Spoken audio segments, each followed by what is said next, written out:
playing online blackjack and want to try upping your odds? Well, here's a tip. Cheat cards tell you statistics for whether you hit or stand on every move. If you're into stats, this could be your ticket to winning. And it is totally legal. Now, go get lucky. See you in Las Vegas. Let's get lucky. The Giants are probably going to open up 1-5 on the season. So then you start to say the fans are getting angry. They just want to see Dart. The ownership's like, hey, you know what? Maybe we make the right move with Russ here. But then you have self-preservation mode with the general manager and the head coach where it almost seems like it's inevitable. Midway through the season, it's going to have to be Jackson Dart. Otherwise, what are we doing, Giants?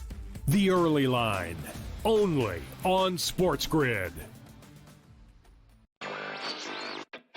It should be illegal for Scottie Scheffler to play on the PGA Tour. This guy can't be stopped. Another victory at the BMW Championship. He has a chip on the 17th, which will go down in the history books. 82 feet, landed 60 feet short, and then rolled the rest of the way. Super exciting win again for Scheffler, who is not only the best golfer in the world, he's becoming one of the best golfers of all time. Newswire, only on SportsGrid. It doesn't matter that they're early in the game, late in the game, they're trailing, they're leading. It doesn't matter, garbage time. CeeDee Lamb is the guy, and we saw that even after Dak got hurt last year and Cooper Rush was under center. Targets were going to CeeDee Lamb. And when you can get 9, 10, 12, 15 targets on a game-by-game basis, he's going to rack up fantasy points every single week. Frankly, he underperformed last year. Game time decisions, only.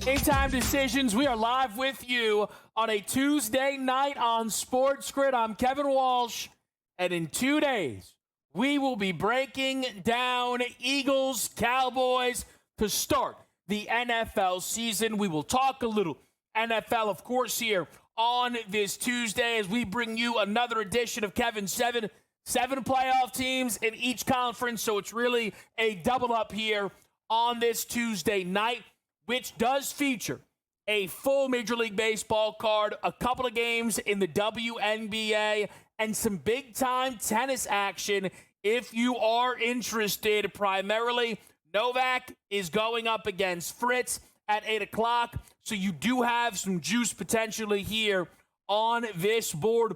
I believe Sabalenka was set to have a match that is not going to be happening. She's moving on to the next round, so all eyes will really be on Novak late tonight against the American in Taylor Fritz. We will keep you abreast of all of those things. But let's put some picks on the board. I did call last Tuesday the final Tank Tuesday. They said we're going to do it one more time. Heck, who knows? Maybe we'll do it even again the Tuesday from now. But I'm not going to give you a 10-pack. There's no way I could justify a 10-pack after last week's went 0-10. My goodness, someone's got to hit a home run today for the people. I'll go late night Manny Machado against the debuting for the season Tyler Wells. Manny Machado's hit righties all season long. I think he could hit one tonight against Wells. Yarnell goes Colson Montgomery for the White Sox against Simeon Woods Richardson. Do not mind that look. AJ backs George Springer on the road against the Cincinnati Reds. Reds slight home dog after they took the first game in this series. Pat will take Rafael Devers at Coors Field, which makes sense. It's Coors Field. But I am on the under tonight in Colorado with Logan Webb and Kyle Freeland getting the baseball for a best bet. Give me under the 10.5. Kyle Freeland has mixed in a few decent starts, it feels like. Now, there's some blow-ups. We've seen it, right? Gave up 6 to Toronto, a part of that disastrous game where they allowed 20 runs. But I think Kyle Freeland can be passable in this game. And I think Logan Webb could be really good in this game. It's a Pretty clean bounce back spot for Webb, who struggled out of the gate a little bit from the All-Star break, but I think should be solid tonight at 10.5. I'll fade the altitude and go under. Yarnell's involved with the Novak-Taylor Fritz matchup with a first set winner for Fritz at plus 126. So handling business on the tennis slate for Sam. This is certainly a big one. Again, we kind of talked about Sabalenka already moved on, so it's really going to put all eyes here on this matchup. Novak is minus 210 to win this match tonight, plus 172 on Taylor Fritz. AJ's going to take the A's money line with Luis Severino getting the baseball against Miles Michaelis. At first glance, I was a little surprised to see Severino and the A's booked as favorites on the road, but it's that time of year. You got to dive a little bit deeper. St. Louis missing their two best bats in Brendan Donovan and Alec Burleson, missing their two best bats. So that's where you start to get to that A's number. Pat is going to go to what were one of the two consideration pieces for the main event tonight. Yankees, Astros. It's going to go over the 7.5. That is Framber Valdez against Max Fried. So fading a couple of two solid starters there, but the juice is certainly trending towards the over on that wager. No surprise from me, a Yankee fan through and through who cannot stand the Houston Astros organization, but bet the Houston Astros to win the American League, and every single day thinks the Astros are a good bet. Once again, I think the Astros are a good bet. Valdez at home, plus 108. I don't know how many situations would have to be across the field for me to think that's not a good bet. Valdez was aces against the Rockies in his last start. I think that could be the case again. Fried's been a little bit more inconsistent for me, so I think the Astros make some sense. But I think you can make a pretty strong argument maybe the most noteworthy game is rising superstar and maybe New York Mets ace Nolan McLean, booked as a minus 130 favorite against the Detroit Tigers. Now, I know a little bit of the shine has come off of Detroit because they no longer have even close to baseball's best record thanks to the Brewers, and the Tigers are actually even a half game back of Philadelphia. Same amount of losses as the Blue Jays, the Cubs, the Dodgers. So again, this isn't the team that at one point, we saw as a dominant group. But it's a Detroit team that lost the opening game of this series, and they did so as slight dogs again. They are losing their status. But the game was near pick. Nolan McLean clearly is getting the books' attention and getting bettor's attention. Through 3 appearances, he's tossed 20 and a third inning, which in its own right is incredible. He's only allowed 2 earned runs, and that was in the game on the road against Atlanta. His most recent performance was against the Philadelphia Phillies in a pivotal game where the Mets were trying to make inroads for the division, and he threw 8 scoreless to give the Mets what felt like a little bit of life. Maybe they don't fully have it, being 6 back of the Phils, but that was a big game, and it was a game changer, I felt. It felt that this put McLean in a different stratosphere, and that is represented tonight by the books in the market at minus 130 on the road. For me, I think there are 2 hitters who stand out, which would be Pete Alonso and Francisco Lindor. Sawyer Gibson-Long gets the ball for Detroit, struggled against righties. Pete's been a good righty-righty hitter this season. Lindor is coming off of a rare outing without a hit. So, and the last time that happened, we were on him. 0 for 6 with 3 Ks in a game where they scored 13 runs, they being the New York Mets. I think Lindor and I think Pete could perform well here tonight. You pair them for 2+ hit run RBI, you're getting around plus 150. The other games tonight at 6:40, and there are a few. We have Pirates, Dodgers with Kershaw getting the mound. Under the radar how good the Pirates have been at home this year. 39-30. I don't think that's anything to stick your nose up at. The Pirates, the Cincinnati Reds are only 38-31 at home. That's an above 500 baseball team in Cincinnati who's trying to fight for a postseason position. So Pittsburgh could be sneaky. I am not running to the window in that game because I kind of like Kershaw. He's been really solid. Reds, we mentioned, are home as dogs against Barrios and Toronto. And then at 6:45, you have Red Sox, Guardians, Nationals, Marlins. I'm on the under 9 in Nats, Marlins. Little bit of a bounce-back spot for Cavalli. Maybe Missouri steps up to the plate as well. Red Sox, Guardians is noteworthy because it is Garrett Crochet getting the baseball, who remains in this AL Cy Young race. Lost a little bit of ground recently due to some good school ball performances. If Crochet is great tonight, then this could get closer to pick. If the Guardians hit Crochet, I'm not expecting it, but if they do, -4, -500 range for school ball could very well become the outcome. So that's all stuff to keep your eye on. We are here tonight on Sports Grid, pivoting to the WNBA with the help of Coach James Young next.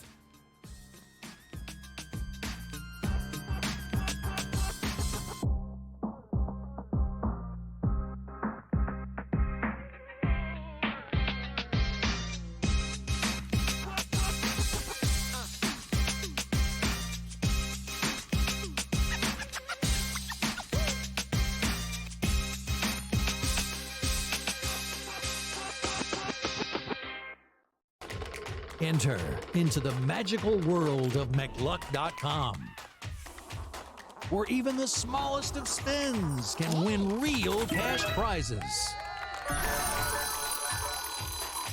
Adventure into over 1,000 of the best Vegas-style slot games. So what are you waiting for? Unlock your free welcome offer today. Join the fun where winners play and players win.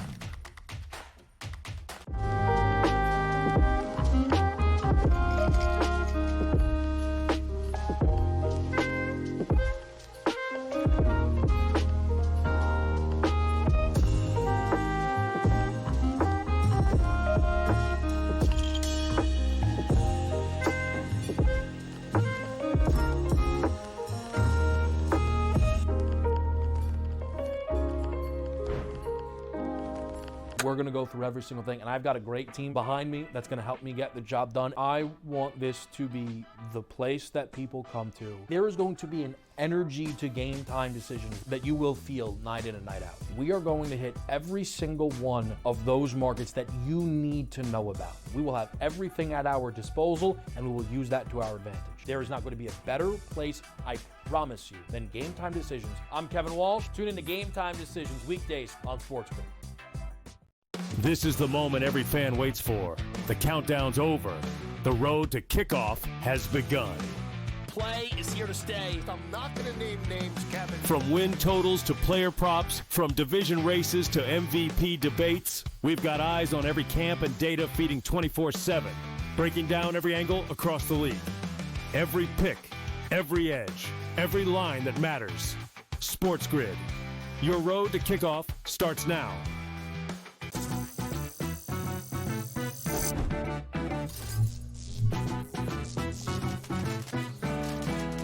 Did you know sportsbooks tend to draw up tighter bet lines for events that get even more bettors, like championship games or major matchups? My tip, try betting on less popular sports. You might have a better shot at beating those odds.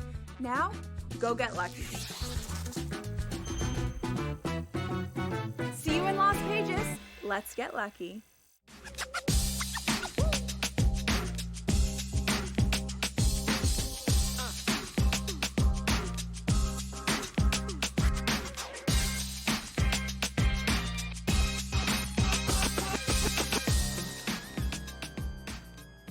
All right, we are live with you on a Tuesday night on SportsGrid, and we already have a home run in the book. Listen, as far as the show goes, we will not be shut out. Shout out AJ, that's George Springer. That is 388 off the bat. That is a 1-0 Toronto Blue Jay lead. You cannot draw it up any better than that. So shout out AJ, shout out George Springer. Puts the people on the board, which I got. In all seriousness, I think it was a good day to back the team because there was way too many losses on the board last Tank Tuesday. And I'm not saying this is the greatest collection of home run bettors of all time, but it's better than what we saw last week. So a bit of a bounce-back spot confirmed, which is nice to see. Hey, our late night, it's Golden State hosting New York, and it's Indiana hosting Phoenix. Two really important games when you look at the standings. So to give people an idea, right now the Golden State Valkyries are 21-18, smashing any and all expectations. They sit as the 6th seed.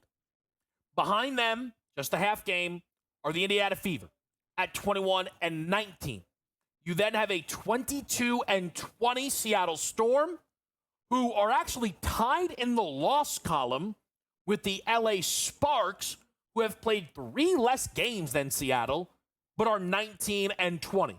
The bottom 4, the Mystics, the Sun, the Sky, and the Wings, they are all eliminated. Shout out the Mystics, by the way, who went over their win total and mostly shut the season down, who have now lost 7 in a row, including multiple losses to the Sun, by the way, in that stretch. Why does this all matter here tonight? Well, first of all, will the Sparks get in? It's a Sparks team that will feel dangerous because Rickea Jackson is getting better, Cameron Brink is back in the lineup, and Kelsey Plum is a bona fide WNBA star. For Golden State, despite the fact that, the way they've beat all expectations, we should, believe more, it's a team who had low expectations and lost arguably their best player for the season at the All-Star break in Kayla Thornton. Now, again, they've not let that slow them down. This is a team who has continued to put wins up on the board. They were 10-12 at, this team being 9-7, this team being, 6-6 was impressive early season. But they were 10-12 at the All-Star break, and it was like, well, that's probably the best it's going to be. Right? They're 11-6 since. They've won their last 3 games in a row, and they handle business at home, which is important when you go into tonight's game of New York Golden State. Sabrina Ionescu is a game-time decision.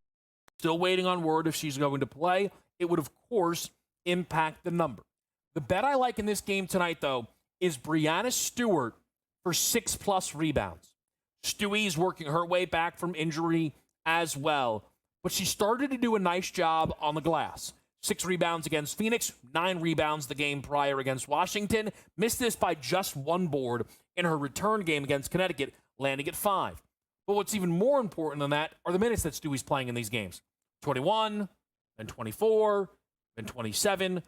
Maybe we get Breanna Stewart's biggest workload since returning, which then is just automatically creating value for someone who averages closer to 7 rebounds on the season. Prior to the injury, she was, I believe, 15-9, if I'm remembering correctly, on 6+ rebounds. So it's something Stewie does more often than not, and is doing quite a lot since returning from injury. I think that's where you'll find some value on Breanna Stewart. For game number 2, which is the Fever and the Mercury, why does this all matter? Again, we expect Indiana to be in the postseason, but man, we've really grown accustomed to the fact that the Indiana Fever are playing without Caitlin Clark. Give a ton of credit to their head coach, Stephanie White. Give a ton of credit to Kelsey Mitchell, who is averaging 20 a game and has stepped up and been every single thing that this team needed her to be throughout this season. Aaliyah Boston as well. Neither one of Boston or Mitchell have missed a game this season. So they've stepped up. This is a team who's 40 games into their season, and they've only had 13 from Caitlin Clark. I know Caitlin Clark can be a polarizing player. Caitlin Clark was the favorite to win league MVP entering this season and was a consensus top 5 player in the world. The Fever still sit multiple games over 500 despite not having Caitlin Clark. That is impressive. With that said, when is Caitlin Clark coming back? Right? When is Caitlin Clark coming back? Is it in this regular season? Is it going to be to start the postseason? Is it not at all? It's one of the most fascinating things of this WNBA season that we aren't talking about with regularity because it's just been so long. And, I know it may not feel it, but Caitlin Clark's last game was the 15th of July. We're into September. I mean, you were talking about a lot of basketball that Caitlin Clark missed here. And that was kind of the expectation, right? That this team was going to be incredibly cautious because she had already missed time and then came back, and it felt like, okay, maybe they rushed her back. I believe she's missed 18 straight games now for this team. So, and tonight will be 19. You're going to go 20-plus games. It's almost half the WNBA season in a row without Caitlin Clark. So, again, for a team who, to win the WNBA championship, you're seeing right now at 30-1, what does it look like when Clark is back, assuming she's back, and how much will we see from Clark prior to the start of the postseason?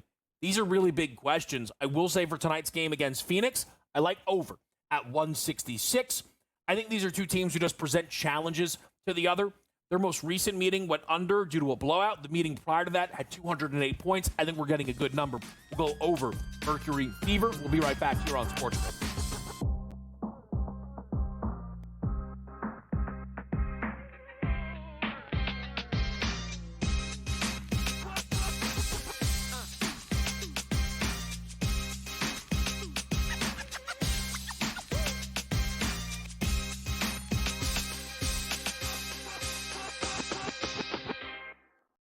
This is the moment every fan waits for. The countdown's over. The road to kickoff has begun. Play is here to stay. I'm not going to name names, Kevin. From win totals to player props, from division races to MVP debates, we've got eyes on every camp and data feeding 24/7, breaking down every angle across the league. Every pick, every edge, every line that matters. SportsGrid. Your road to kickoff starts now. The Pirates use that thing, Joe. It's like once every 15 years, we'll hope for the perfect storm with lightning in a bottle, then we'll try to rebuild it again. Enough, man. In this day and age, with the prospects that you can certainly have by stinking every year and top-flight talent like you see in Paul Skeens, it's just a shame, and it gets on my nerves. Like, for me, being a Phillies fan, I think it's hilarious. Like, I never want Pittsburgh to be good. Why? Not because it's a rivalry. It's just a team you don't have to worry about in the playoffs, and your team can make the playoffs. The early line, only on SportsGrid. There's no way you're going to have a team with 63 wins and two other teams with 55 and probably another two that are between 49 and 52. So there's got to be some pullback a little bit, right? Under 62 and a half wins for the Oklahoma City Thunder. Betting above the rim, only on SportsGrid. The sharpest football contest show in the land, the Las Vegas Football Contest Show, focuses on Circus Sports Million, Circus Survivor, and the Westgate Super Contest, handicapping the games and releasing our contest picks every week of the season. With two former Super Contest winners, Brady Cannon and James Salinas, a former NFL player, Mike Pritchard, and over $1 million in contest prize money won combined, the Las Vegas Football Contest Show will have you prepared this season like none other.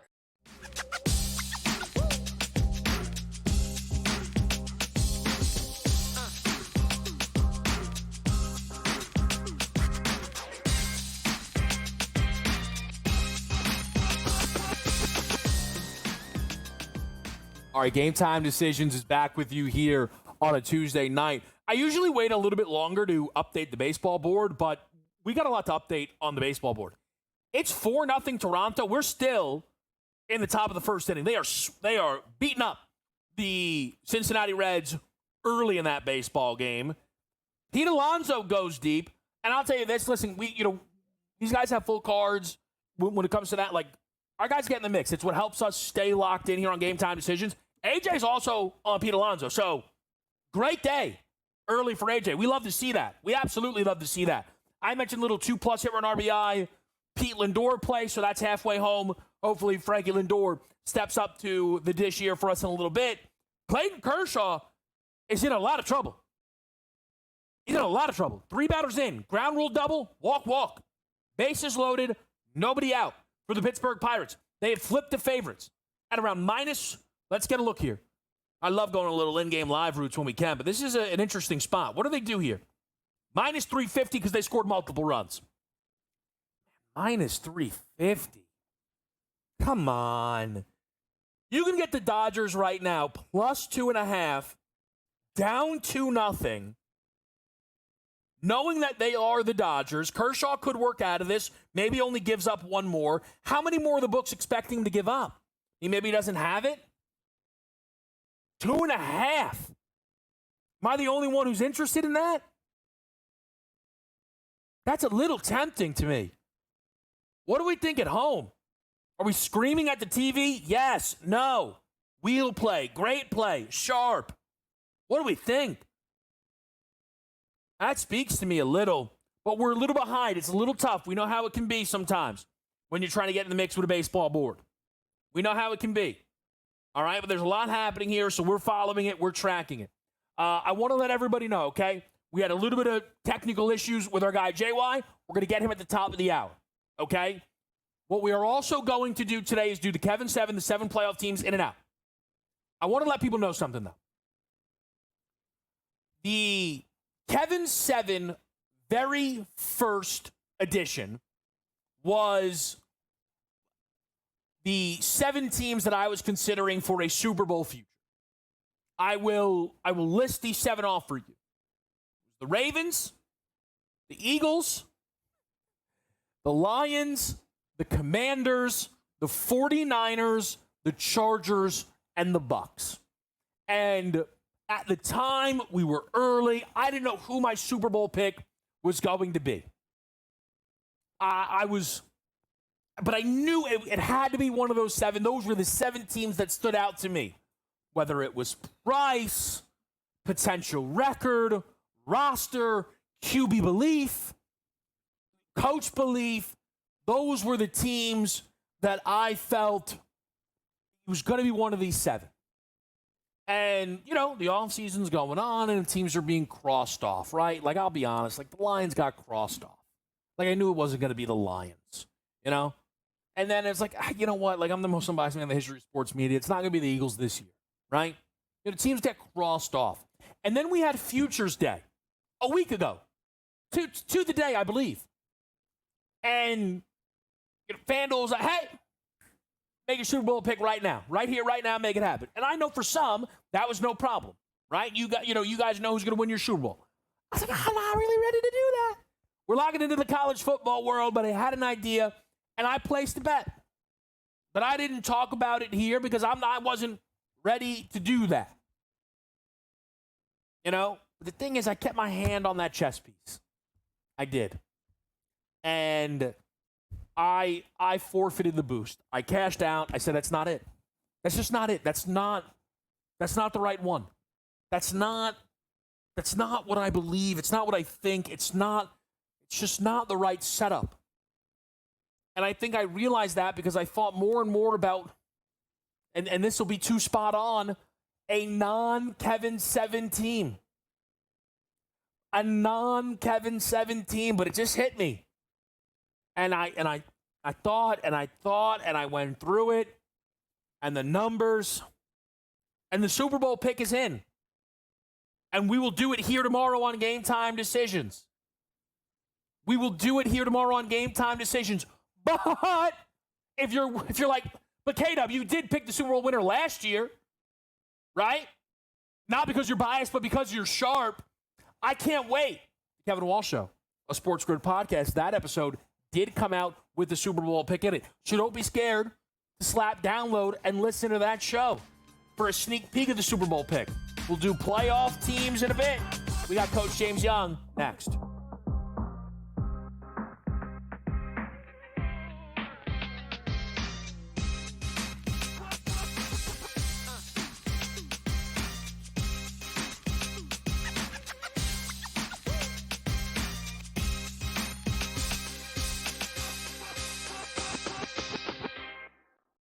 This is the moment every fan waits for. The countdown's over.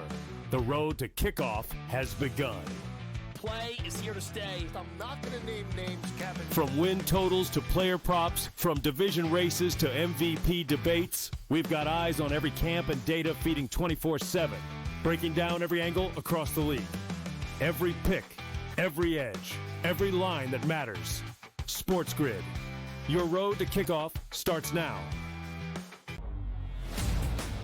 The Pirates use that thing, Joe. It's like once every 15 years, we'll hope for the perfect storm with lightning in a bottle, then we'll try to rebuild it again. Enough, man. In this day and age, with the prospects that you can certainly have by stinking every year and top-flight talent like you see in Paul Skeens, it's just a shame, and it gets on my nerves. Like, for me, being a Phillies fan, I think it's hilarious. Like, I never want Pittsburgh to be good. Why? Not because it's a rivalry. It's just a team you don't have to worry about in the playoffs, and your team can make the playoffs. The Early Line, only on SportsGrid. There's no way you're going to have a team with 63 wins and two other teams with 55 and probably another two that are between 49 and 52. So there's got to be some pullback a little bit, right? Under 62 and a half wins for the Oklahoma City Thunder. Betting above the rim, only on SportsGrid. The sharpest football contest show in the land, the Las Vegas Football Contest Show, focuses on Circus Sports Million, Circus Survivor, and the Westgate Super Contest, handicapping the games and releasing our contest picks every week of the season. With two former Super Contest winners, Brady Cannon and James Salinas, a former NFL player, Mike Pritchard, and over $1 million in contest prize money won combined, the Las Vegas Football Contest Show will have you prepared this season like none other.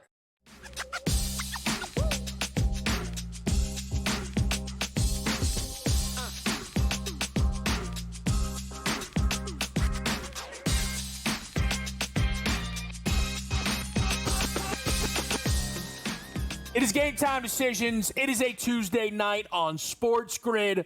Pirates are blowing up the Dodgers right now. The Mets took two of the unstoppable Nolan McLean. We'll see.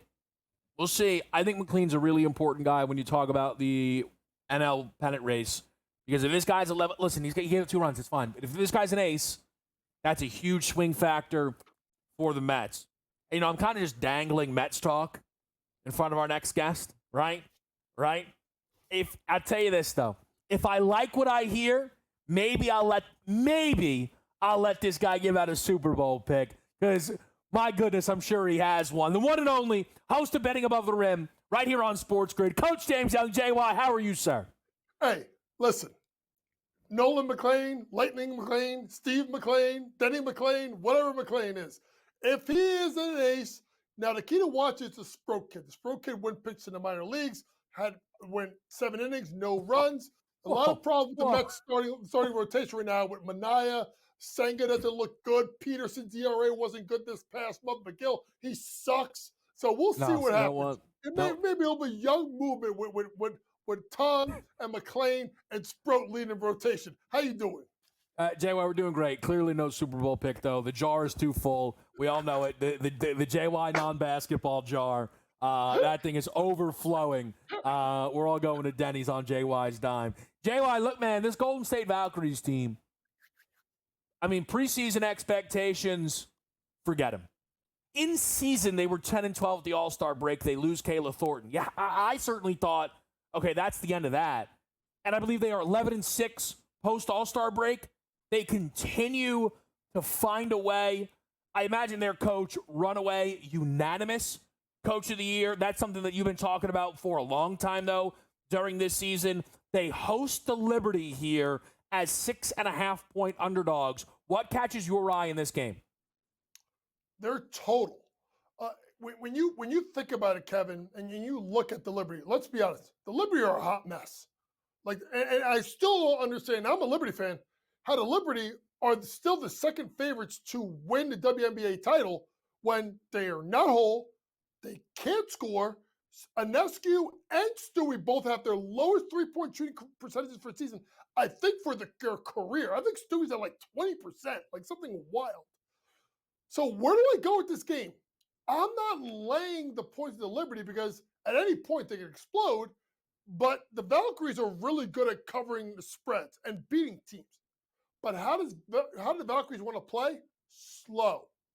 I'm going to take their team total under 77.5, under 2 to 3 games versus the Liberty. Both of those games, all 3 of those games, with Caleb Thornton. The game they hit, Kevin hit by the hook.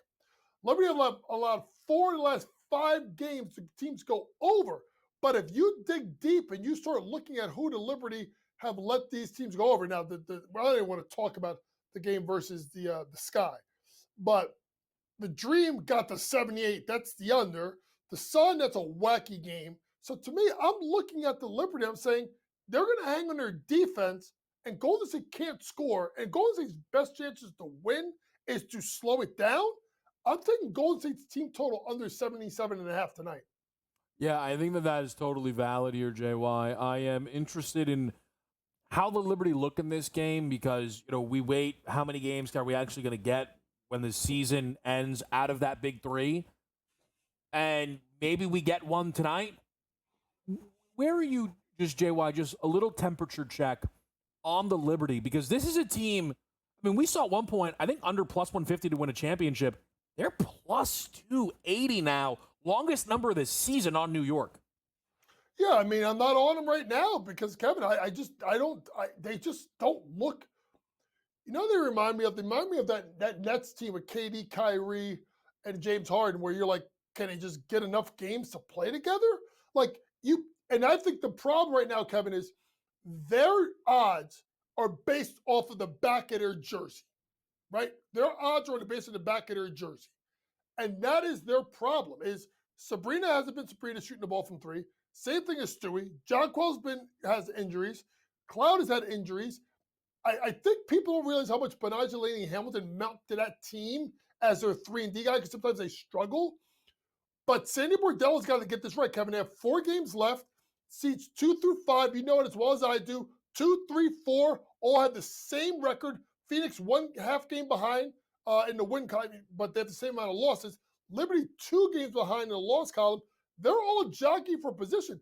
But Kevin, I could really say after what I've seen, including some wacky losses even by Minnesota, Kevin, I didn't want 5 teams can win this thing. It really can't. To me, what's going to be interesting with the WNBA, I think the board is going to move, Kevin.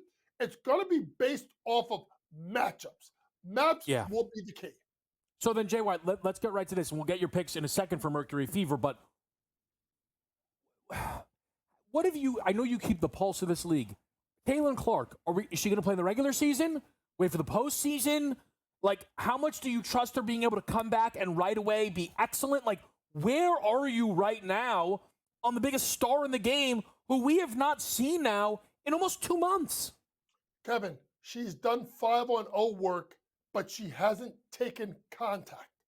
You're a basketball guy. That's a problem. Yeah. That means either she can't move full speed or she's afraid of getting hit. I'm going to go what I think. I think they're shutting her down for the year. But for the WNBA, Kevin, they can't let that happen. They got to tease this thing because they need the ratings. Because, Kevin, it's not like the NFL where they can flex games on and off. They're on prime. They're on, network TV every game. So they have to make it seem like she's going to come back. I think for a long-term solution for her, I just shut her down because, Kevin, they only have, I think, 4 games left. They're 21-19, right? Mm-hmm. They are right now the 7th seed.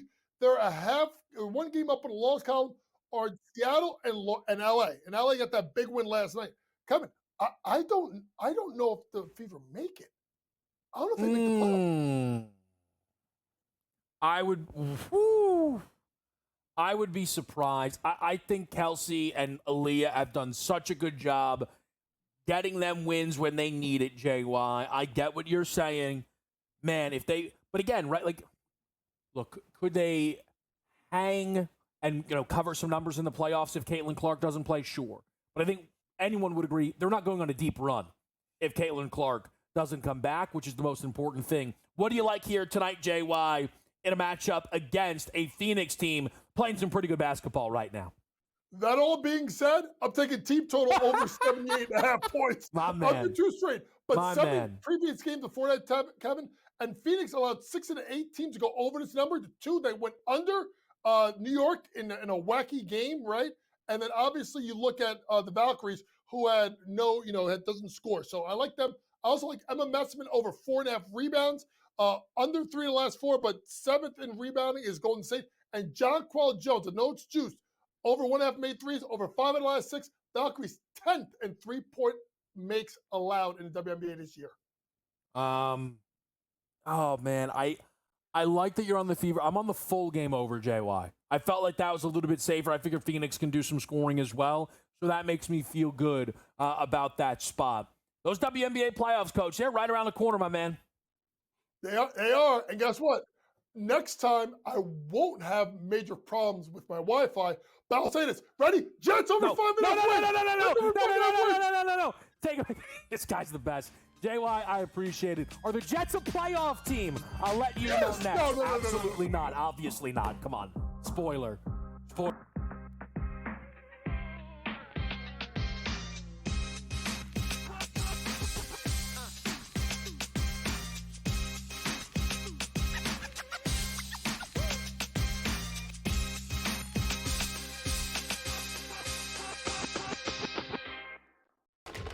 Enter into the magical world of McLuck.com, where even the smallest of spins can win real cash prizes.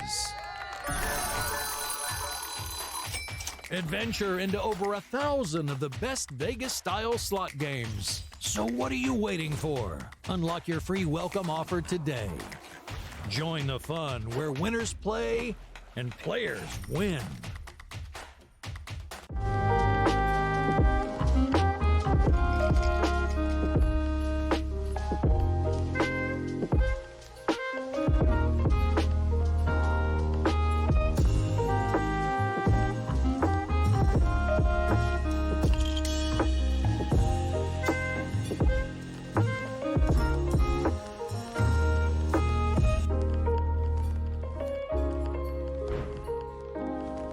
We're going to go through every single thing, and I've got a great team behind me that's going to help me get the job done. I want this to be the place that people come to. There is going to be an energy to game time decisions that you will feel night in and night out. We are going to hit every single one of those markets that you need to know about. We will have everything at our disposal, and we will use that to our advantage. There is not going to be a better place, I promise you, than Game Time Decisions. I'm Kevin Walsh. Tune in to Game Time Decisions weekdays on SportsGrid.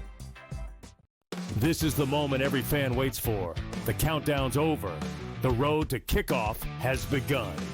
Play is here to stay. I'm not going to name names, Kevin. From win totals to player props, from division races to MVP debates, we've got eyes on every camp and data feeding 24/7, breaking down every angle across the league. Every pick, every edge, every line that matters. SportsGrid. Your road to kickoff starts now.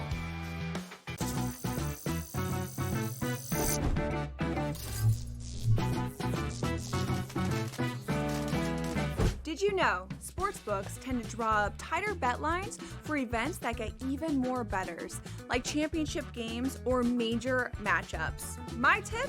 Try betting on less popular sports. You might have a better shot at beating those odds. Now, go get lucky. See you in Las Vegas. Let's get lucky.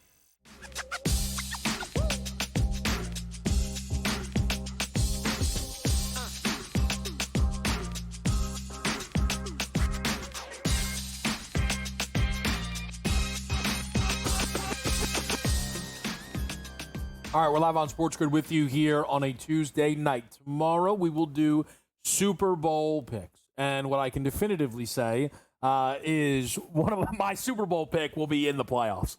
We can definitively say that. We've cleaned that portion of this up. Don't you worry. Now, tomorrow we'll do Super Bowl picks with all of them from the crew as well. I am excited for that. But it begins with the playoffs, and going through the playoff picture, it will also give you an idea of teams you are on, long shots you can potentially make, Who are we fading on a week-to-week basis? There's a lot of different things that we can start to shape, okay? Now, I did the seeding of these. There's one aspect of it I tell myself, would I want to flip that? But this is where it is, and this is where we are. We begin in the NFC. The number one seed to me is the San Francisco 49ers. The schedule is that easy. They are also, when healthy, a really good football team. And the 49ers, I think, project to be deep everywhere other than offensive line, which is admittedly a concern. I'm not saying it is not. But this is a team who I think if McCaffrey misses a couple of games, will keep their heads above water a little bit. That wide receiver room is banged up. From Pearsall to Jennings to Ayuk, I get it. There's talent in that wide receiver room. And on any given day, I think one of them can pop. Kittle feels like maybe one of the more under-discussed stars in this league. And on the defensive side of the football, with Robert Saleh back, Nick Bosa, first-round draft pick Micah Williams, and always dominant Fred Warner, I think there's juice on both sides of the football. I don't like anybody else in the NFC West. I don't trust Stafford's back. Arizona could be fun, but the back end of that schedule's not there for me, and I don't trust Kyler enough. And I'm sorry, Seattle, I'm not a Darnold guy. I don't think they fixed the offensive line just because Gray Zabel might be a hit at left guard. I don't think it's that simple. The defense, though, is really, really good. At 2, Philadelphia Eagles. I am picking a repeat champion in the NFC East. Oh, I know. How could it possibly happen? Well, what they fail to tell you is the last time it happened, it was the Eagles who did it. And the Eagles are coming off of winning the Super Bowl. It's a different level. And the Philadelphia Eagles absolutely have a tough schedule. Here's a prediction for you. The Eagles start this season 2-0, and after those first 2 games, they are booked as Super Bowl favorites. Like, actually Super Bowl favorites. Not behind Baltimore and Buffalo like they are on every single book. The Philadelphia Eagles will do enough to hold off some frisky teams within the NFC East. You know how good the talent is. Even if Saquon comes back a level, the pass attack will come up a level. Jalen Hurts throwing for 2,900 last year is the outlier, not the norm. Check the numbers. Don't have such a short-term memory with this stuff. The NFC North is where we get spicy. I could have flipped this because of Parsons. I didn't. I'll take the Chicago Bears. I think there's plenty of upside with this football team. The Chicago Bears need a couple of things to hit defensively to get to a high level on that side of the ball, but I think they can at minimum be solid on that side of the ball, whether it be Tremaine Edmonds or TJ Edwards in the linebacker room, whether it be Montez Sweat or Grady Jarrett on the defensive line. I like their secondary enough, but it's an offense that should be really, really good. Caleb Williams was one of the most heralded prospects we've seen at the quarterback position. Sophomores take leaps. That's on the board for him, with an undeniable upgrade in coaching. And, of course, Ben Johnson, the Coach of the Year favorite. And there's weapons aplenty, from DJ Moore to Roma Dunze to Luther Burden to Colston Loveland, and in a revamped offensive line, I like the Bears. I'm sticking with the Tampa Bay Bucks in the NFC South. I thought about flipping it for the Falcons. I did. But ultimately, I think Tampa Bay has breathing room in the back end of their schedule to make up for a potential slow start. I think Baker Mayfield ascended to a different level last season. I do. And I think there's sneaky juice defensively. Maybe a healthy season of Antoine Winfield would be nice.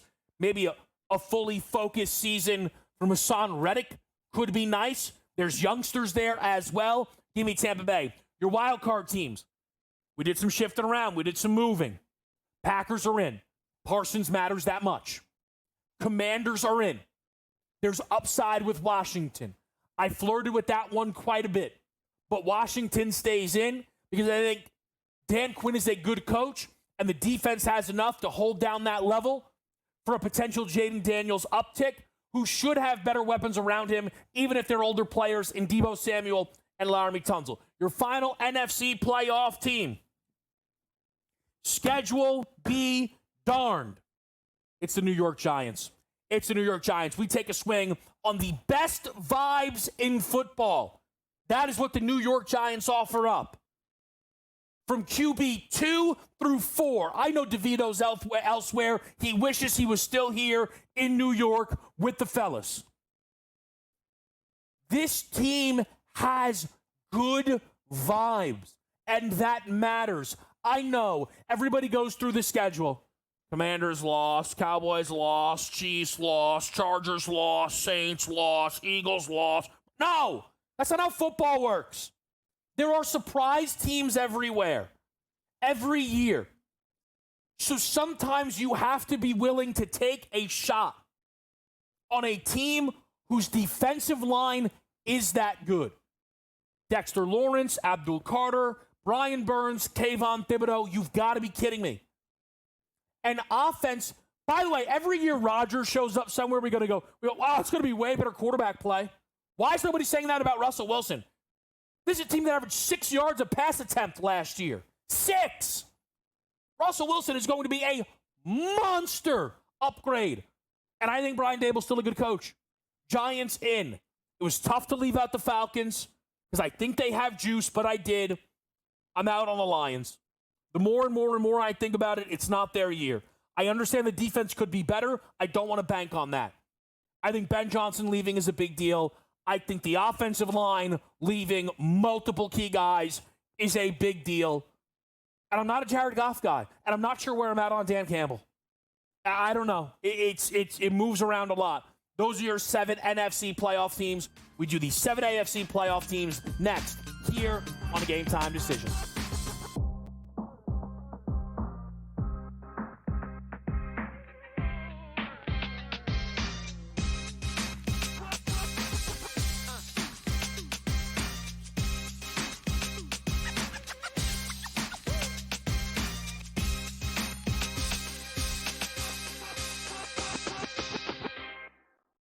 This is the moment every fan waits for. The countdown's over. The road to kickoff has begun. Play is here to stay. I'm not going to name names, Kevin. From win totals to player props, from division races to MVP debates, we've got eyes on every camp and data feeding 24/7, breaking down every angle across the league. Every pick, every edge, every line that matters. SportsGrid. Your road to kickoff starts now.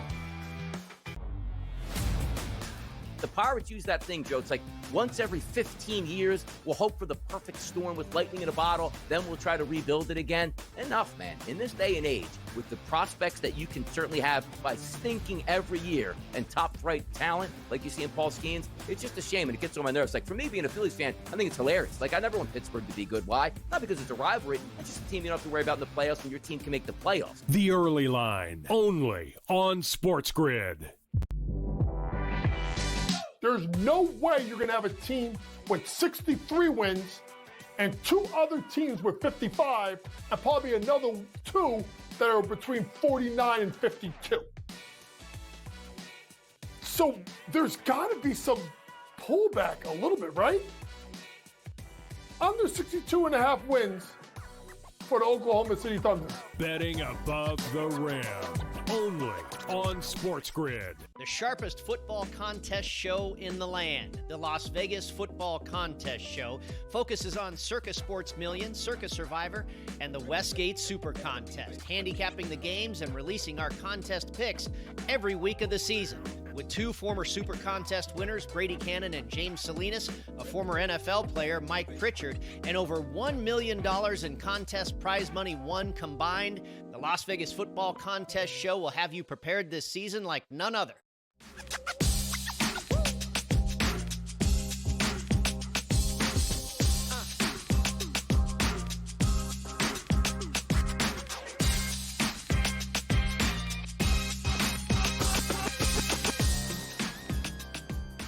We're back at the right here on SportsGrid. The Major League Baseball board is off and running. Pirates up 4-1 on the Dodgers. 2-1 Metsies trail the Tigers. Blue Jays continue to blow out the Cincinnati Reds. They're averaging 4 runs an inning. So we'll see if they can get to 36 tonight. They're up 8-1 on Cincinnati. It's 4-1 Boston, so Crochet's got a lead. We'll see if he builds off of that. 2-0 Nats on Miami. We did our 7 NFC playoff teams. A quick reminder, if you're just tuning in with us on who those 7 NFC playoff teams are Niners, Eagles, Bears, Bucks, Packers, Commanders, and the New York Giants. There is not a team who makes the AFC playoffs at such long odds, and I'm excited.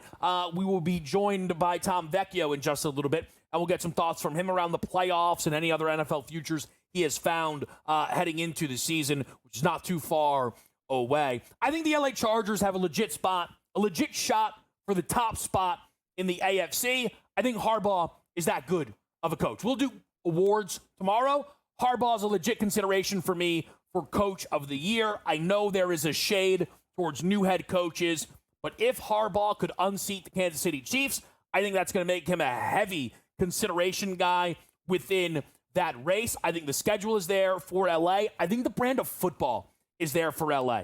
They prefer to run it. It's a little Eagles-esque, quite frankly. Run it. Hey, QB, don't make any mistakes. We'll figure out the defense. And the defensive side of it, it's not loaded with superstars, but it wasn't last year. Minter is a legit dude, probably a future head coach, kind of the Mike McDonald path, obviously Seattle's top guy. I like Harbaugh. I like the Chargers. I think they can knock off KC to win the AFC West. The Baltimore Ravens, you know the deal. The roster's incredible. They are regular season juggernauts year in and year out. The defense looks even better with Mike Green, a round one talent, falling to them in the draft. With Malachi Starks, a talent-wise maybe top 15 guy, but because he plays safety, he falls down the board.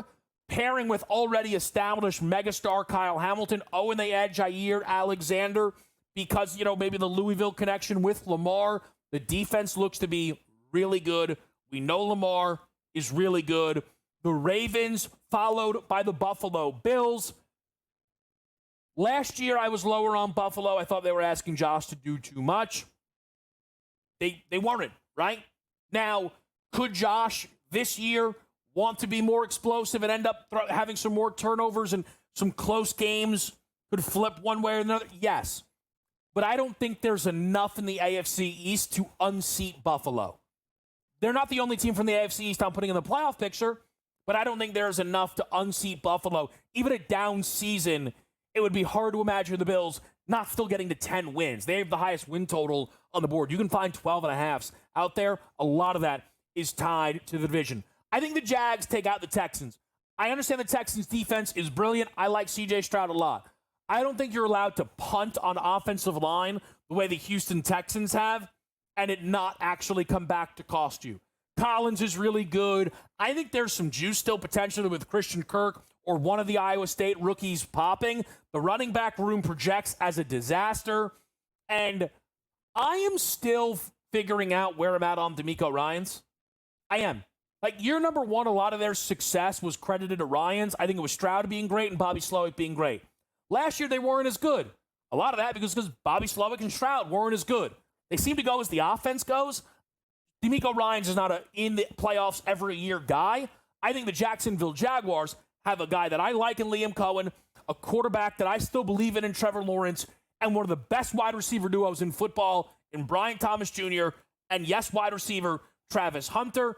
All of the defensive reps that he gives them is a plus. I think Jacksonville wins the South. In the wild card, Cincinnati Bengals. The Cincinnati Bengals offense is incredible. You know that. The defense, I think, will be better. People keep saying, what if it's better? I think it will be better. I think the better question is, what if it's kind of good? What if it's top 12? We know there's a lot of variance with defense. What then for the Cincinnati Bengals and Joe Burrow? I love that they played in the preseason. I'm not leaving the Chiefs out of the playoffs. That would be crazy. They still have plenty on both sides of the football. Even if the Super Bowl hangover can knock them off a little bit.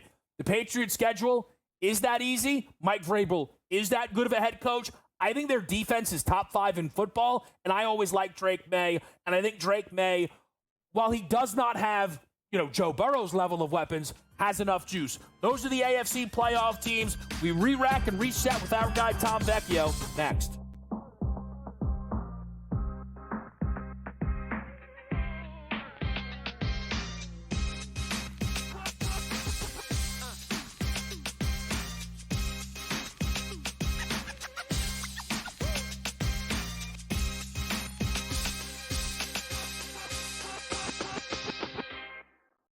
This is the moment every fan waits for. The countdown's over.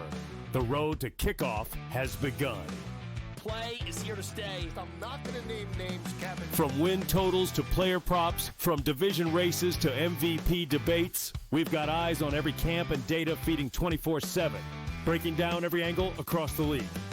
Every pick, every edge, every line that matters. SportsGrid. Your road to kickoff starts now. The Pirates use that thing, Joe. It's like once every 15 years, we'll hope for the perfect storm with lightning in a bottle, then we'll try to rebuild it again. Enough, man. In this day and age, with the prospects that you can certainly have by stinking every year and top-flight talent like you see in Paul Skeens, it's just a shame, and it gets on my nerves. Like, for me, being a Phillies fan, I think it's hilarious. Like, I never want Pittsburgh to be good. Why? Not because it's a rivalry. It's just a team you don't have to worry about in the playoffs, and your team can make the playoffs. The Early Line, only on SportsGrid. There's no way you're going to have a team with 63 wins and two other teams with 55 and probably another two that are between 49 and 52. So there's got to be some pullback a little bit, right? Under 62 and a half wins for the Oklahoma City Thunder. Betting above the rim, only on SportsGrid. The sharpest football contest show in the land, the Las Vegas Football Contest Show, focuses on Circus Sports Million, Circus Survivor, and the Westgate Super Contest, handicapping the games and releasing our contest picks every week of the season. With two former Super Contest winners, Brady Cannon and James Salinas, a former NFL player, Mike Pritchard, and over $1 million in contest prize money won combined, the Las Vegas Football Contest Show will have you prepared this season like none other.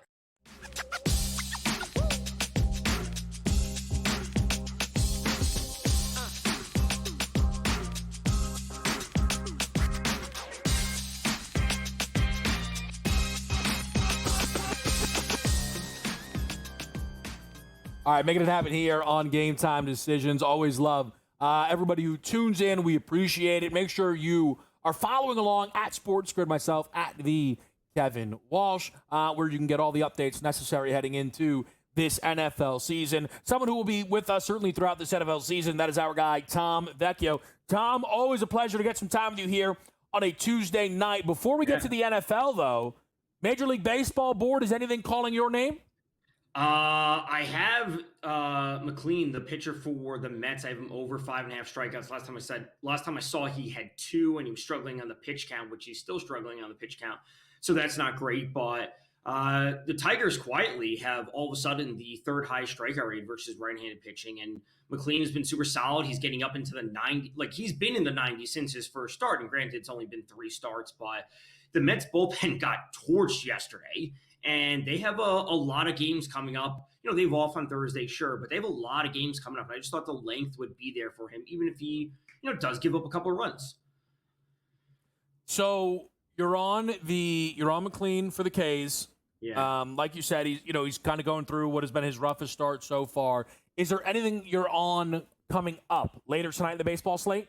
No, I've kind of reeled things in when it comes to baseball. Okay. I do like the Giants to win. I just obviously don't like that price. Logan Webb's awesome. They're hitting a ton right now. I could buy into the Padres bouncing back as well. But again, don't love the price.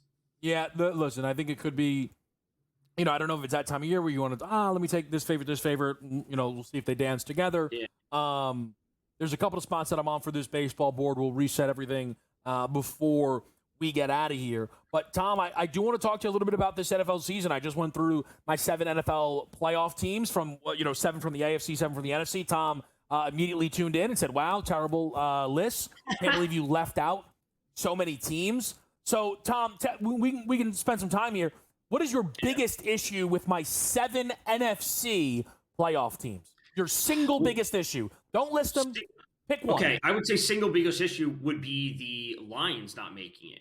I would say that's more of an issue than the Giants making it. And I know the Lions lost both OC and DC in the offseason. There's no doubt about it. And they play in a tough division. But, I think people are like, what's the word? They're like putting up the warning signs a little bit too much when it comes to the Lions. Like, the offense is literally exactly the same. That's not true. That is not true. They lost 2 important offensive linemen. See, right away, I got to push back. That's important. Sure, and those things can be remedied as the unit being good. It doesn't have to be exactly the same, but it's still Gibbs and Montgomery, St. Brown, Laporta, Williams. Like the core of the team is the same. The offensive line can improve and move as a unit rather than saying, like, we don't know who we're throwing the ball to. Who's our running back? How are we going to operate on 3rd down? How are we going to operate on 4th down? All of that is going to be the same. You realize that. So, yes, offensive linemen change in and out. They have to make things better and worse. And you can say that the same thing about a lot of different teams. But the game plan at its core is the same for the Lions. Well, I'm not sure I agree with that either, though, when you lose Ben Johnson. I mean, Ben Johnson has been heralded. Yeah, people have to remember, Ben Johnson was the most sought-after candidate for a potential head coaching job 2 years ago.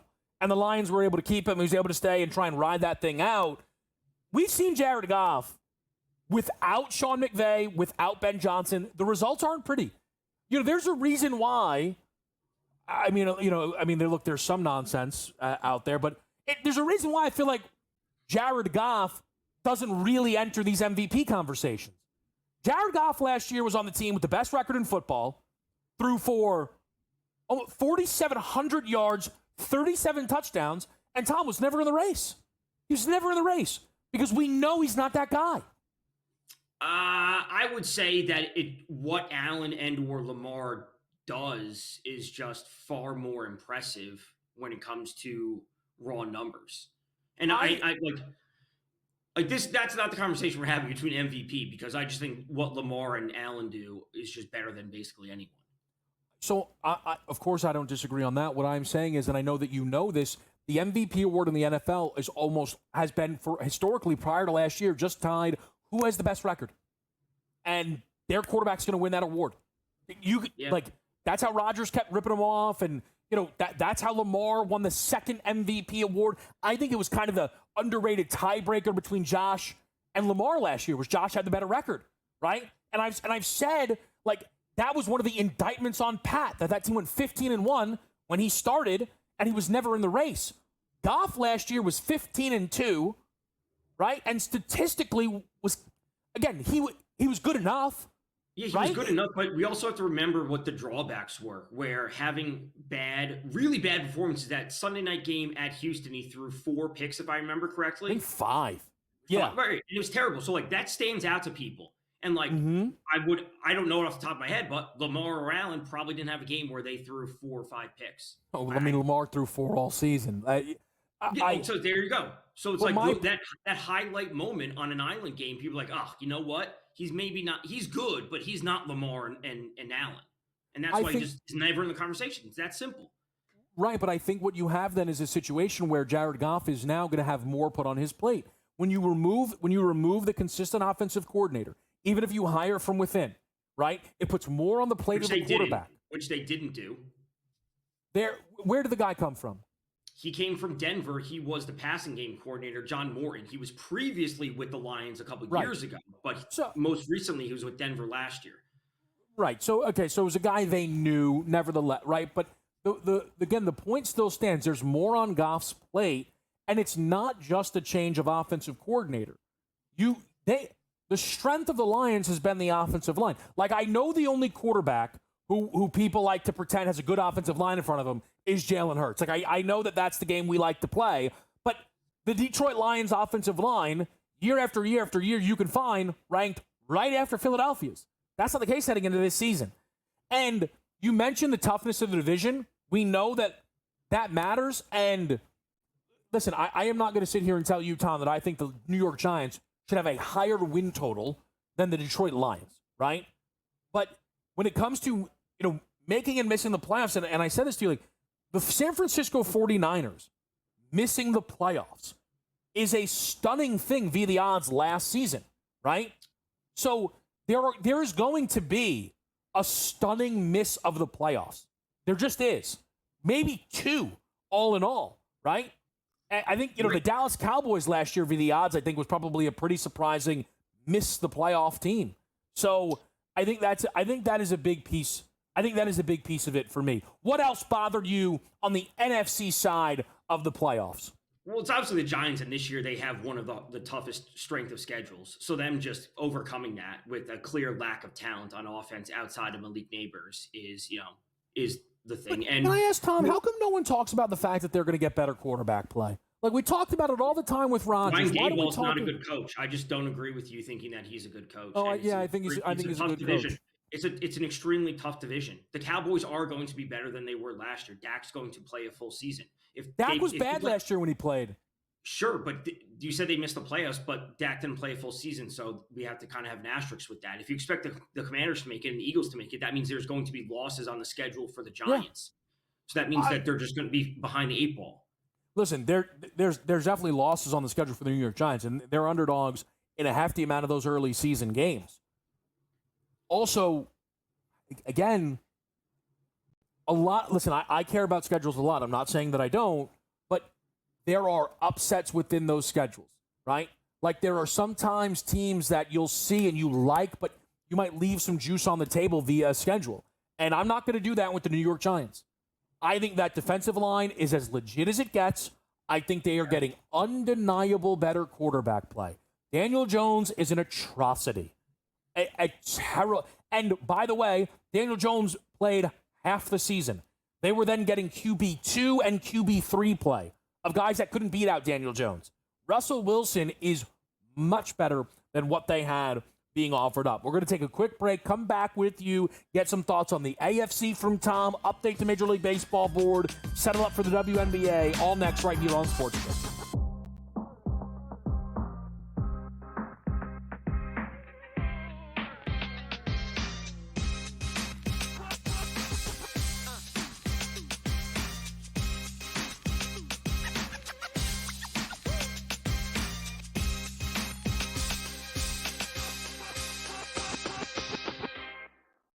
This is the moment every fan waits for.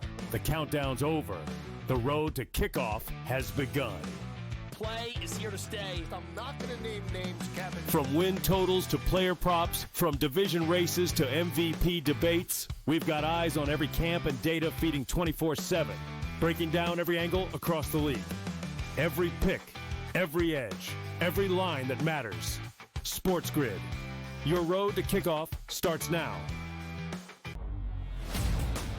The Pirates use that thing, Joe. It's like once every 15 years, we'll hope for the perfect storm with lightning in a bottle, then we'll try to rebuild it again. Enough, man. In this day and age, with the prospects that you can certainly have by stinking every year and top-flight talent like you see in Paul Skeens, it's just a shame, and it gets on my nerves. Like, for me, being a Phillies fan, I think it's hilarious. Like, I never want Pittsburgh to be good. Why? Not because it's a rivalry. It's just a team you don't have to worry about in the playoffs, and your team can make the playoffs. The Early Line, only on SportsGrid.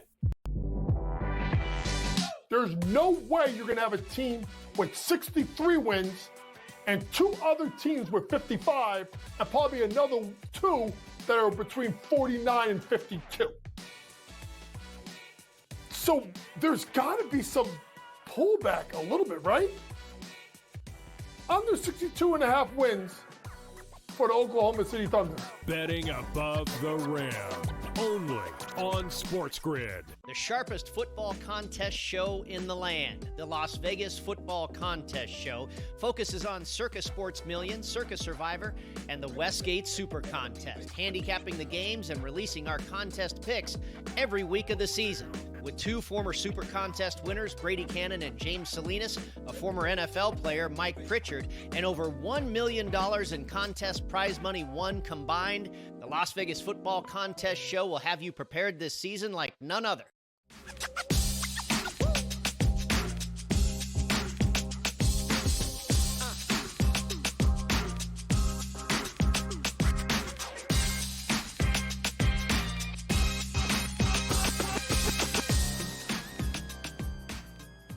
All right, let's take a trip down the Major League Baseball board here for a second. The Dodgers have made it 4-3. The game is pick now against the Pirates, which is kind of funny.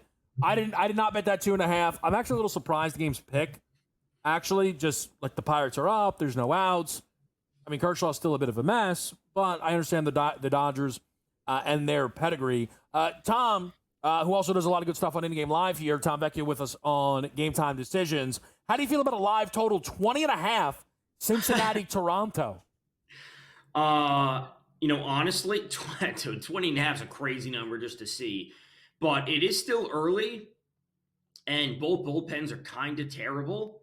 I would play the over 20 and a half if you got plus money on it. It's the fact that it's minus 136 right now, I don't like. If you had plus money, I would take a shot on it. If you had plus money, just to have some action on the slate.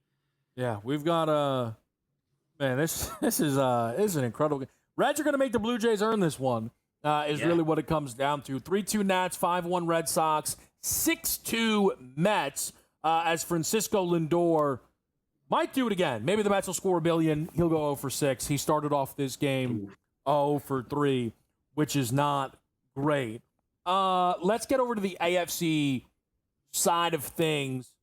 The AFC postseason picture for me does not come with anything as much of a jump scare as the New York Giants.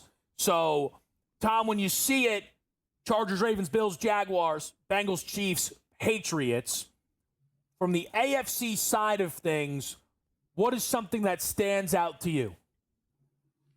If we can get the graphic up, that'd be great. But that would be great. It would be great. I would say there's like, wouldn't hold your breath, though.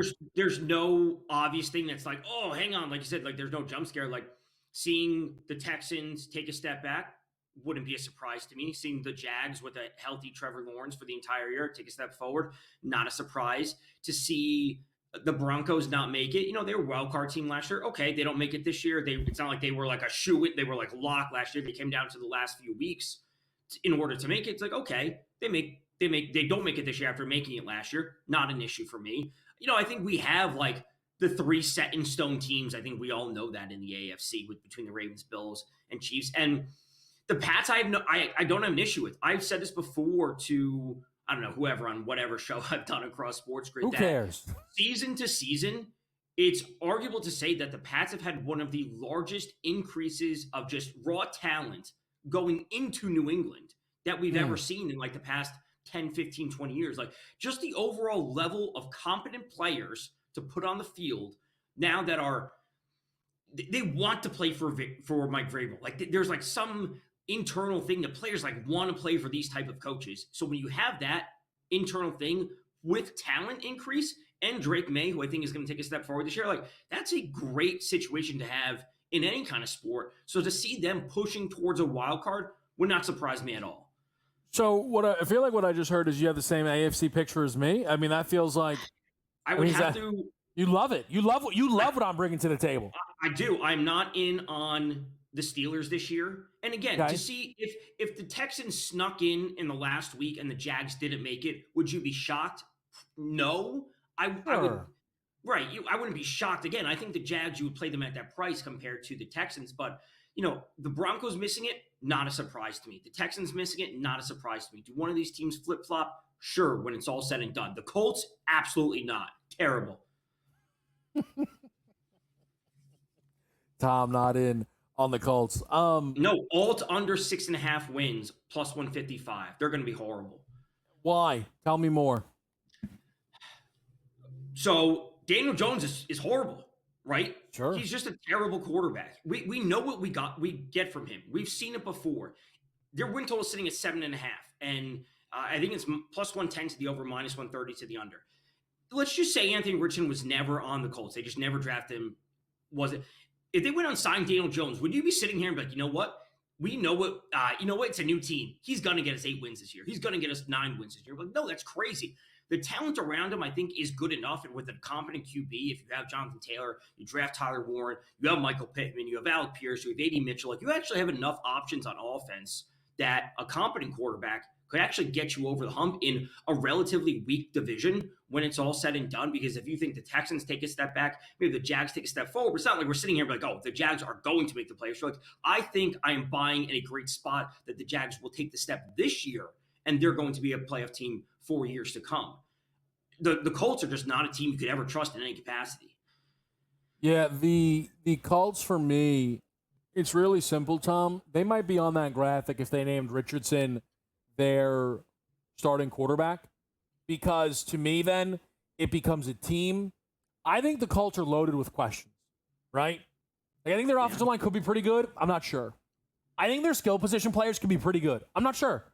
Yeah. Taylor, Warren, you mentioned, Downs, A.D. Mitchell had a lot of pedigree coming into the draft, right? Even defensively, there's worlds where there's like talent. I think middle of the road and up on their defense is realistic. I agree. So what I wanted was a ball of upside is what I wanted that team to be. And instead they were like, what if we just play it as safe as possible? The problem with that is they played it safe with a terrible quarterback. I don't know why we keep dancing around Daniel Jones being bad. Not you, right? But the general I don't know why people do that. He is bad. Daniel Jones's breakout season that got him paid, he threw 15 touchdowns, 3,200 yards, 6.8 yards per attempt. He was paid because he only was picked off 5 times. He was paid because he beat up on the Minnesota Vikings, the most fraudulent 13-win team in the history of football. That's what happened because he had good games against those teams. That season ended with him in a playoff game against the Eagles where he threw for 135 yards, no touchdowns and a pick. And then John's like, you know what, man? I got to tell you, not sure we can find better anywhere else. Nobody else wanted to pay him. They paid him. And since that moment, Daniel Jones has thrown 10 touchdowns to 13 interceptions in 16 games played and lost a ton of his pop on the ground. Awesome job in Indianapolis. Tom, awesome job actually from you. We'll close out Game Time decisions after this commercial breakdown.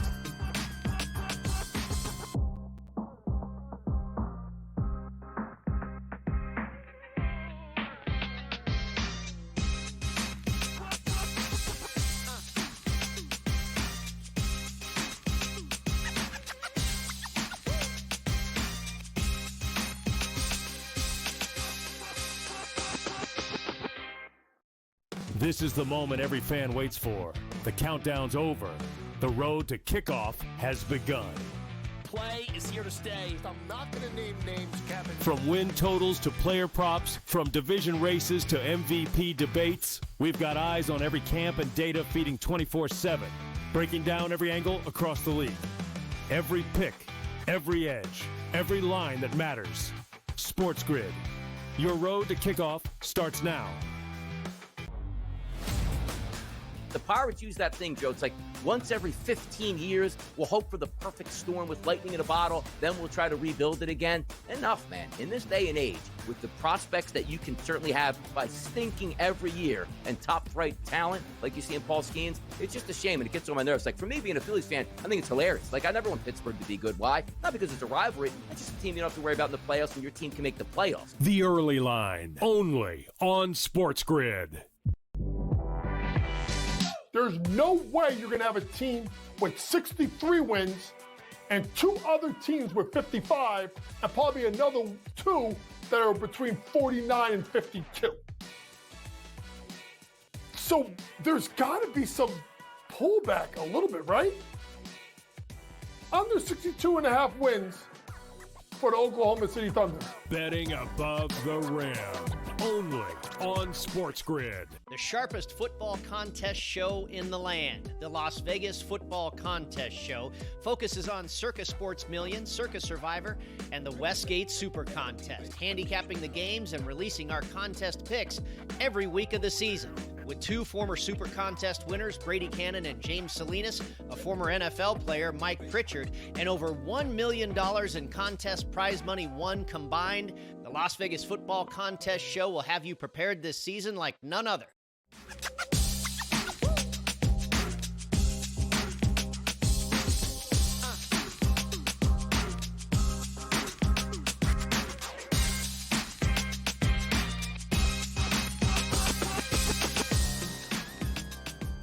Back at the right here, Game Time Decisions, live with you on a Tuesday night.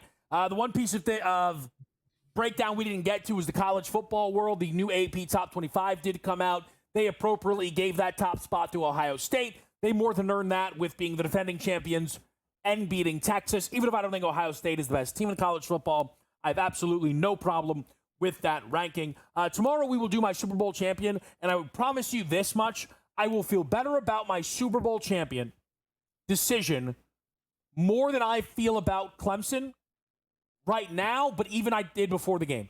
Like, Clemson is one of those things that I feel like if I gave myself an extra 24 hours, I may have not picked them. There's nothing I can do. Hand is off the chess piece there. Clemson is the pick. I still think that the number was the right number, but Cade Klubnik flashed it. Even if I think the LSU defense is really, really, really good, Klubnik showed I can't trust him in big games, and there is no time for me to change that perception on Cade.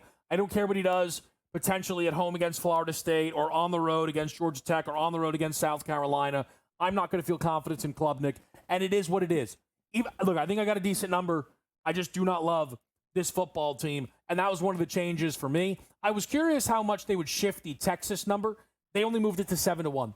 Absolutely not worth getting in at that point. I think there's upside for Arch. I think the defense is as good as I thought it would be, but I'm not getting 7-1 on a team who just lost the football game where they only scored 7 points. I just don't think that that is a worthwhile play when you still consider the depth that the SEC delivers.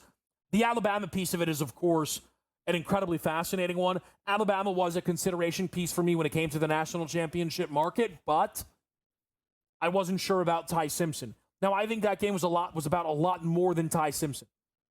I think that is a game where you do look at Kalen DeBoer and ask yourself, are you going to survive this season?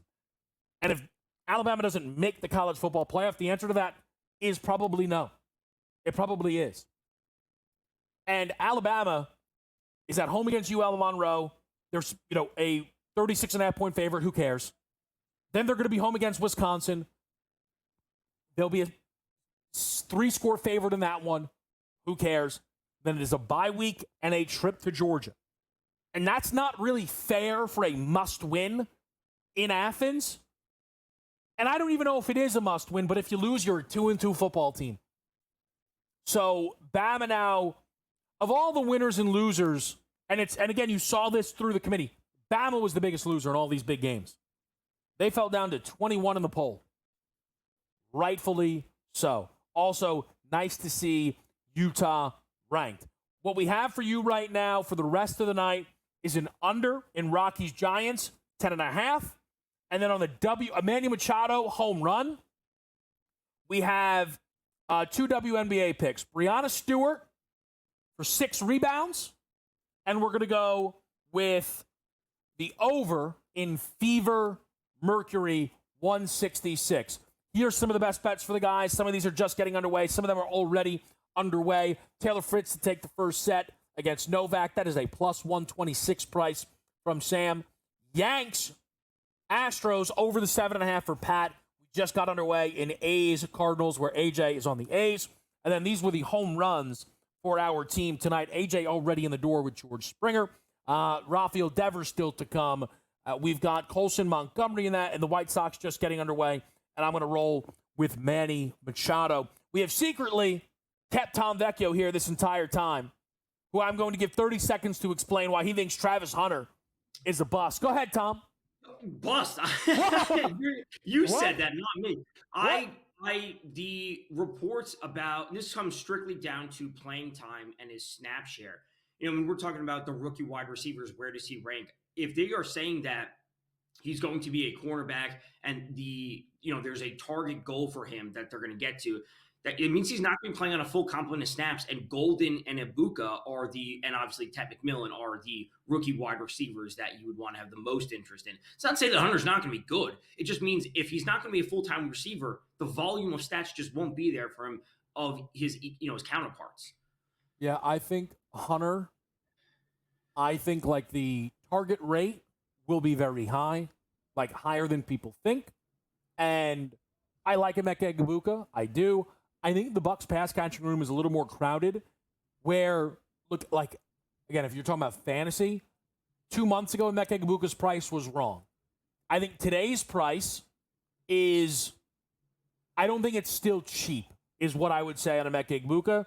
I think it's going to be a really fun season nonetheless. Tom, we appreciate it as always. We're back tomorrow on Super Bowl Prediction Wednesday. In-Game Live is next.